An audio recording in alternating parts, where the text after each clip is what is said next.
ये लहसुन प्याज खाने का ये साधु लोग मना क्यों करते हैं? कभी आपने इसका साइंटिफिक रीजन सोचा? कारण, लहसुन प्याज वैसे तो आयुर्वेद में औषधि है। आयुर्वेद में लहसुन प्याज क्या है? औषधि है। गर्मी में प्याज खाने से लू नहीं लगती और सर्दी में लहसुन खाने से सर्दी नहीं लगती। ऐसा आप लोगों ने अपनी नानी दादी से खूब सुना होगा और ये बात सही है, क्योंकि ये आयुर्वेद में लहसुन प्याज का श्रेष्ठ स्थान है। तो आयुर्वेद के हिसाब से दवाई के रूप में लहसुन प्याज का उपयोग आयुर्वेद बताता है। फिर ये साधु लोग कहते हैं लहसुन प्याज ना खाओ, कारण क्या है?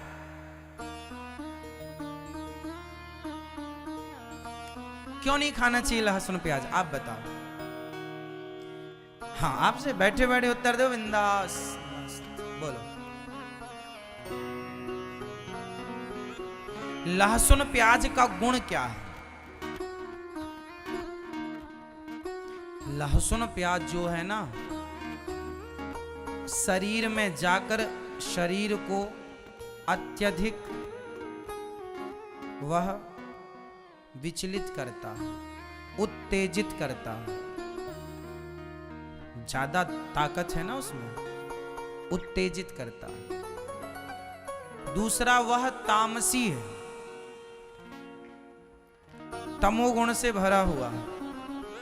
तो जो लहसुन प्याज का गुण है वह तमोगुण से भरा है, तामसी है। तामसी मतलब क्या होता है? तामस, जो तामसी वृत्ति का व्यक्ति होगा वह आलसी ज्यादा होगा। लहसुन प्याज हमें क्या बनाता है? आलसी बनाता है।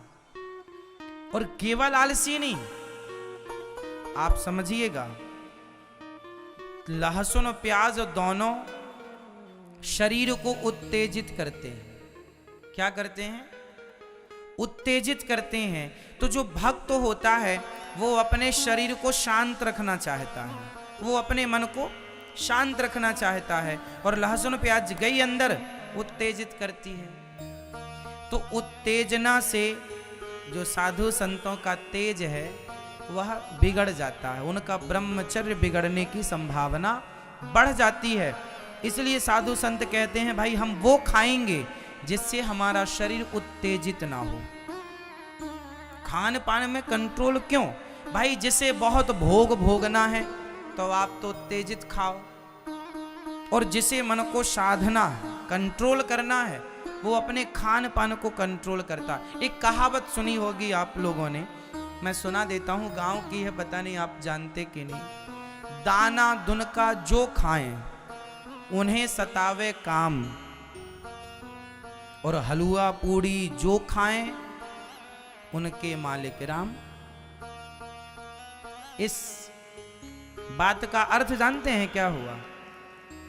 चिड़िया बादाम काजू नहीं खाती, चिड़िया बेचारी खेतों का कच्चा दाना दुनका मिल जाए तो खा लेती है। वो चिड़िया जो जरा सा दाना खाती है, पर उसे दाना खाने पर भी उसके शरीर में वो दाना उसे इतना गर्म कर देता है, उसे भी काम वासना सताने लग जाती है। किसे?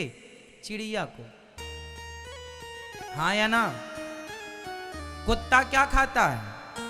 तुम्हारे घर की बासी रोटी फेंक देते हो, कुत्तों को खा लेते, बिना घी चुपड़ी रोटी, बिना सब्जी डाल के। और वो बासी कूची रोटी खा करके, वो गंदी नाली का कचरा खा के कुत्ता, उसे भी काम सताता है। तो दाना दुनका जे खाएं उन्हें सतावे काम, और हलवा पूड़ी बादाम काजू पिस्ता जो खाएंगे उन्हें कितना सताएगा काम। तो साधु संतों को खान पान अपना कंट्रोल इसलिए रखना पड़ता है क्योंकि जैसा खाएंगे अन्न वैसा बनेगा मन। अब आपको कामी बनना है तो आप भैया खाओ, और यदि आपको संयमी बनना है तो संयमी जिसे बनना है वो अपने खान पान पे कंट्रोल करे। अब ये निर्णय आपका है कि आपको योगी बनना है या भोगी बनना है। भोगी बनना है तो आप बिंदास खाओ पियो सब। और योगी बनना है तो खान पान। हमारे साधु संत ना, मैं अयोध्या में जब पढ़ने रामचरितमानस गया, आपको पता होना चाहिए साधु कितनी बार खाता है, बोल दो।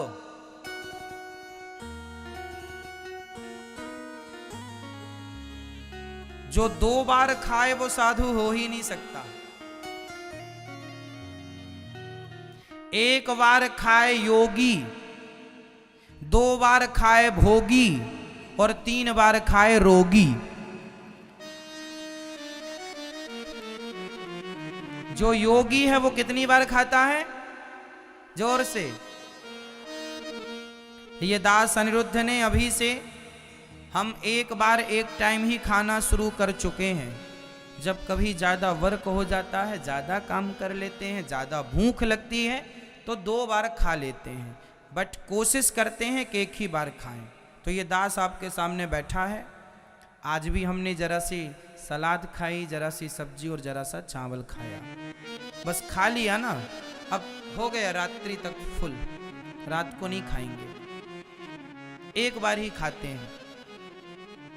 हाँ, ऐसा नहीं है कि हम योगी हैं, नहीं, हम 2 बार भी खा लेते हैं। जब हमें ज़्यादा भूख सताती है तो खा ले। कोशिश कंट्रोलिंग, मतलब अभी से शुरू कर दिया अभ्यास करना कि भाई 1-2 साल में हमें आदत पड़ जाएगी। अभी से करेंगे तब ना आदत पड़ेगी। तो अभी से हमने शुरू कर दिया है, लाइन में लग गए हैं योगियों की पीछे लाइन में। अब कभी ठाकुर जी कृपा करेंगे तो लाइन में लगे हैं, शुरुआत कर लिए हैं, अपने आप को संतुलित करने की शुरुआत कर लिए हैं। अब आगे हरी इच्छा।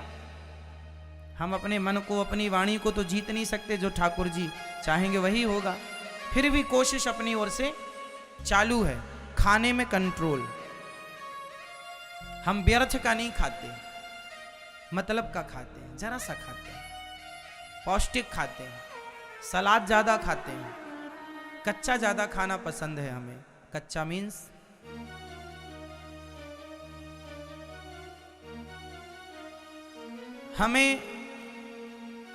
हमें पिज्जा बिल्कुल पसंद नहीं, बर्गर बिल्कुल पसंद नहीं, चाउमीन बिल्कुल, आप 56 भोग बना के रख दीजिए, बिल्कुल पसंद नहीं। ये देखो भगवान भी आ गए, देखो भगवान भी कह रहे हैं आप भी योगी बनो, कम खाओ।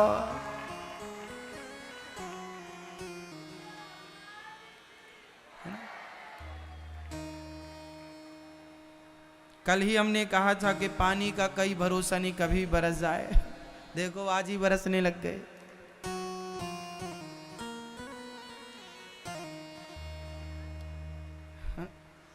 तुम चलो आनंद लो बारिश का, अपन तो कथा सुने मस्त। तो हमें किस पर कंट्रोल करना है? अपनी जिह्वा पर। अच्छा एक बात बताओ, 1 बार जो खाए वो कौन? जोर से। योगी। 2 बार खाए भोगी, 3 बार खाए भोगी, 3 बार खाए। जो ज्यादा बार खाता है, ज्यादा खाता है, वो रोगी होगा। कई लोग ना दिन भर खाते हैं, दिन भर पगुराते ही रहते हैं, दिन भर चबाते, जो मिले वो खा लिया। ऐसा नहीं लगता कि उनका पेट है, ऐसा लगता डस्टबिन है, कुछ भी डाल दो। अरे पेट के साथ पेट की तरह व्यवहार करो। बेचारा पेट है, उस पर दया करो। छोटा सा पेट है, इतना रखने की जगह है उसके पास, और आप इतना ठूस देते हैं। ये भी नहीं, पेट बेचारा ऐसे मुंह फुलाए रोता, सब ठूस रहे हैं।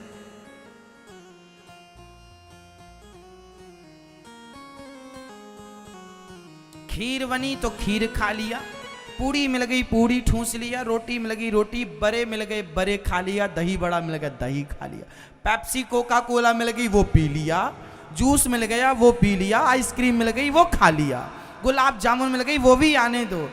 अब पेट कंफ्यूज नहीं हो जाता होगा पहले किसे पचाऊं?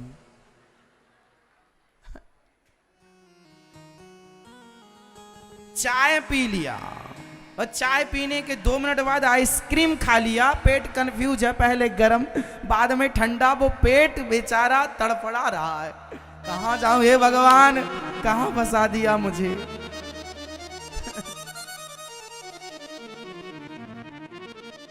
मतलब आज हमारे देश में 95% लोग ऐसे हैं हमारे भारत देश में जिन्हें खाने पीने का कोई ज्ञान नहीं है। किसके बाद क्या खाएं और किसके बाद क्या ना खाएं, यह ज्ञान हमारे देश में 140 करोड़ की जनसंख्या वाले देश में 95% लोग ऐसे हैं जिन्हें खाने पीने का कोई ज्ञान ही नहीं। आप खाते सब लोग हैं पर आपको ज्ञान नहीं है। जिनको है उनको प्रणाम करता हूं, आप लोगों को होगा कुछ लोगों को, पर जिनको बहुत लोगों को खाने पीने का कोई सेंस नहीं, ज्ञान नहीं। किसके बाद क्या खाना चाहिए और किसके बाद क्या नहीं खाना चाहिए बताओ। आम रस पीने के बाद पेप्सी पीने से क्या होता है? नहीं पता ना, आदमी मर जाता है, पॉइजन हो जाता है। आम रस और पेप्सी का कोई कॉम्बिनेशन नहीं है, जैसे शहद और घी का कोई कॉम्बिनेशन नहीं है। आप घी भी अमृत है और शहद भी अमृत है, दोनों को पी लो मर जाओगे, पॉइजन हो जाएगा। आप किसी को एक साथ दोनों दे दीजिए तो वो जहर का काम करेगा। खा मत लेना, खा मत लेना, मरने की संभावना बढ़ जाएगी। मतलब हमारे आयुर्वेद में खान पान का एक विधान है, क्या खाना है क्या नहीं खाना, किसके बाद क्या खाएं और किसके बाद क्या ना खाएं। उड़द की दाल आप लोग दही के साथ खाते हैं, उड़द की दाल के बनते हैं बड़े, तो आप दही बड़ा खाते हैं। अब उड़द की दाल और दही का कोई कॉम्बिनेशन नहीं है, लेकिन आप खूब ठूंसते हैं और शादी विवाह में तो खूब फ्री का मिलता है, खाओ खूब खाओ, भले मर जाएं, कल मरेंगे अभी तो खाओ। शादी विवाह में आदमी सब वहां पर 50 आइटम होंगे ना तो सारा खाएगा, 50 खाएगा। लिफाफा में भले 100 रुपए देगा पर खाएगा 500 रुपए का, वसूल करेगा पूरा, इतना दिया खाएंगे, भले मर जाए कल बीमार पड़ जाए खाएगा बराबर। और सब खा के रास्ते में द्वार पे आइसक्रीम मिलती है तो सब खा पी के वो आइसक्रीम खाता। अब बताओ, जब आप भोजन करते हैं तो हमारा पेट भोजन को पचाने लगता है और पचाने के लिए अग्नि होती है जिसे जठराग्नि कहते हैं। जब वो पचा रही होती है तब आप ठंडी ठंडी आइसक्रीम खा लेते हैं तो भोजन पचता नहीं है, सड़ जाता है और जिससे तमाम आपकी बीमारियां उत्पन्न होती हैं। कितनी बार समझा चुके हैं, लेकिन हमारे देश के लोग सुनने समझने को तैयार नहीं। स्वास्थ्य का ध्यान कौन रखेगा? आपको रखना पड़ेगा। खान पान ठीक करो। 1 बार खाए योगी, 2 बार खाए भोगी और 3 बार खाए जो ज्यादा बार खाता है वह जल्दी मरेगा। ज्यादा खाओगे जल्दी मरोगे, कम खाओगे ज्यादा जियोगे। इसलिए खान पान ठीक हो। रात को खाना ही नहीं चाहिए पर आप रात को जरूर खाते हैं। पहले के लोग ब्यारी करते थे। ब्यारू जानते हैं? ब्यारी, चलो ब्यारी कर लेते हैं। ब्यारी मतलब क्या होगा बताओ? आप बताओ ब्यारी मतलब क्या हो? ब्यारू या ब्यारी? ब्यारू मतलब कौन जानता है? हाथ उठाओ जो जानते ब्यारू मतलब क्या होता है। जो जानते वो हाथ उठाएं। चलो ब्यारी कर लेते हैं। ब्यारी मतलब होता है शाम का खाना। शाम का मतलब 7 बजे तक जो खा लो ना, ब्यारी कर लो। गांव की भाषा है ब्यारू। संत लोग भी बोलते ब्यारू की सीताराम। संत लोग एक ही बार खाते हैं, पर जो बूढ़े होते हैं जिनको जरूरत है, ये ब्यारू में वो खिचड़ी बना लेते, खिचड़ी खा लो। तो ब्यारू की सीताराम, ब्यारू मतलब शाम का भोजन। और पहले के लोग ना 8 बजे तो सो जाते थे रात को। आज भी गांव में, आज भी हमारे गांव में 7:30 8 बजे पूरा गांव सन्नाटा हो जा, सब सो गए 8 बजे। 6-7 बजे तक खा पी लिया, सूर्य अस्त हुआ कि भोजन प्रसादी हो गई। सूर्य अस्त के आधा घंटा के अंदर भी, वैसे सूर्य अस्त के बाद भोजन नहीं करना चाहिए, फिर भी यदि आपको इमरजेंसी खाना है तो सूर्य अस्त के आधा घंटा के भीतर, 1 घंटे के भीतर खा लो। जो रात को 8 बजे के बाद आप खाते हैं वो तो बिल्कुल गलत है। आयुर्वेद के हिसाब से बोल रहे हैं हम सारी बातें। तो भक्तों को क्या करना चाहिए? लहसुन प्याज इसलिए नहीं खाते क्योंकि तामसी है, और वो भक्तों की जो भक्ति में है ना बाधा उत्पन्न करता है। इसलिए साधु संत ना हल्का फुल्का खाते हैं। साधुओं का भोजन कभी देखा आपने? ना देखा होगा। हमने खूब खाया है, देखा है, संतों के बीच में रहे हैं। संतों में पंगत लगती है। संत लोग एक बार खाते हैं सवेरे, केवल 1 बजे, उनका दोपहर 12-1 बजे भोजन होता है। जब हम अयोध्या जी में थे, संतों के साथ रहते थे, तो दाल परोसी जा रही है। दाल का पानी पानी था। दाल एक भी दाना आप ढूंढेंगे मिलेगी नहीं, दाल का एक दाना नहीं मिलेगा आपको, सिर्फ दाल का पानी है ना। और रोटी सूखी, कोई घी भी नहीं, सूखी।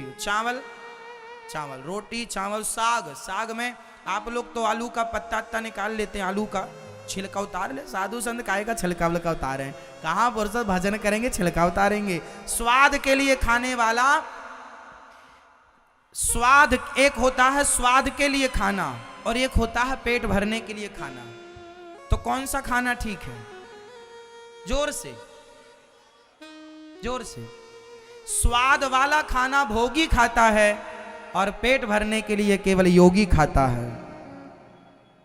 उसे कोई मतलब नहीं कि आलू में छिलका है या उतर गया, वो अपना खाया पिया मस्त। दाल का पानी साहब मुझे याद है, मैं खाया हूं। वो जो अयोध्या जी की दाल है, वो दाल के आगे आज का 56 भोग फेल है। वो दाल, वो साग, वो रोटी, वो संतों के हाथ से जो प्रसादी मिलती है, भगवान जी का प्रसाद, उसके आगे सारे आज के, मैंने उतना स्वादिष्ट भोजन वहां के बाद आज तक किया ही नहीं। ये समझ लो मेरी लाइफ में, मेरे बचपन में जो साधु संतों के बीच में खान पान रहा है, उसके बाद वाला वो खान पान कभी मिला ही नहीं। क्योंकि वो साधुओं के हाथ का प्रसाद था, और वो अलग ताकत थी। कुल मिलाकर ये समझो कि साधुओं का जो आज भी रहन सहन खान पान है, बड़ा सात्विक है। साधुओं की रोटी आप खाएंगे तो मैं विश्वास दिलाता हूं आप 1 माला एक्स्ट्रा जपने का भाव रखेंगे, क्योंकि उस साधु के हाथ का प्रसाद आपके पेट में गया तो मन बिल्कुल शुद्ध हो जाएगा उस रोटी से। क्योंकि जैसा अन्न वैसा मन। तो खान पान शुद्ध हो। नारद जी ने ध्रुव जी से कहा खान पान शुद्ध करो और भगवान का अहर निश्चिंतन करो।